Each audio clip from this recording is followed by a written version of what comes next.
లక్ష్మీదేవి ఏ అవతారంలో కూడా జన్మించదు. తల్లిగా పుట్టించి ఆవిడ ఎప్పుడు జన్మించలేదు.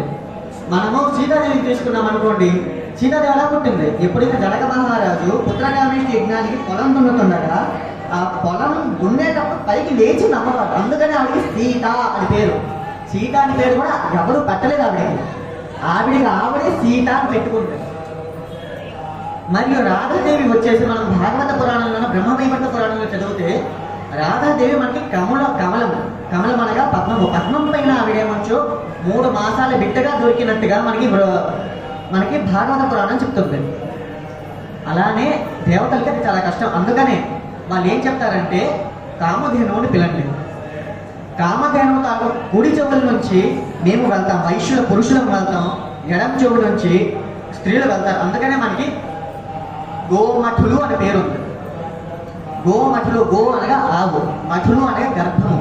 మనము సృష్టి ఆరంభంలో కైలాసం నుంచి మనం భూమి మీదకి రావాలంటే గోవు తాలూకా ఆశ్రయం ద్వారా మనం వచ్చాం, గోవు నుంచి వచ్చాం కాబట్టి మనకి గోమాధ్యులు లేదా గోమఠులు. అదే కాస్త మనకి గోప్తలుగా మారింది. ఇప్పుడు అదే కాలాంతరంగా మనకి కోమట్లుగా మారింది. అదే కాలాంతరంగా ఏం మారింది? కోమట్లుగా మారింది. ఇలాగా మనకి మొత్తం వచ్చేసి 10 పేర్లు ఉన్నాయి. యోనిజులు, ఆదివైశ్యులు అన్నవాడికి.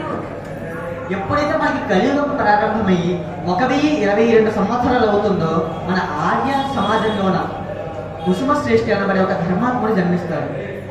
ఆయన పరమేశ్వర వరప్రసాదం. ఆయన ఎప్పుడైతే పెద్దవాడు అవుతాడో భాస్కరాచార్యుల వారి దగ్గర ఉపనయనం చేయించుకుంటారు. మన వైశ్యుల్లోన ఉపనయన సంస్కారం అనేది చిన్నప్పటి నుంచి చేయించాలి. పురుషుడికి 8 నుంచి 12 సంవత్సరాల మధ్యలోన మన వైశ్యుల్లో యజ్ఞోపవేత సంస్కారం జరిగిపోవాలి. అది మనకి మొదటి కర్మ వైశ్యుడికి. లేకపోతే వాడు ఎలాంటి యజ్ఞయాగాన్ని క్రతువులు చేయడానికి వాడు పనికిరాడు. ఆ తర్వాత వచ్చేసి ఆయన ఎన్నో విద్యలు, ఎన్నో శాస్త్రాలు, 4 వేదాలు, 6 శాస్త్రాలు నేర్చుకొని బ్రహ్మవేత్తగా ఆయన చేసే వ్యాపారంలో వృద్ధి చెందుతూ ఆఖరికి ఆయన ఎప్పుడైతే యుక్త వయసు యవ్వనంలోకి వస్తారో మేనరిక వివాహము చేసుకుంటారు. అనగా ఆయన మామగారి కూతురుని ఆయన వివాహం చేసుకుంటారు. ఆయన పేరు కుసుమాంబ. మన భారతీయ వ్యవస్థలోన ఒక మంచి సాంప్రదాయం ఉంది. అదేంటంటే మనకి ఈ దేశంలో మనకి ఒక్కొక్క దగ్గర ఒక్కొక్క సాంప్రదాయం ఉంది. మనకి త్రేతాయుగంలో వచ్చేసి పాణిగ్రహణం అనేది ఉండేది.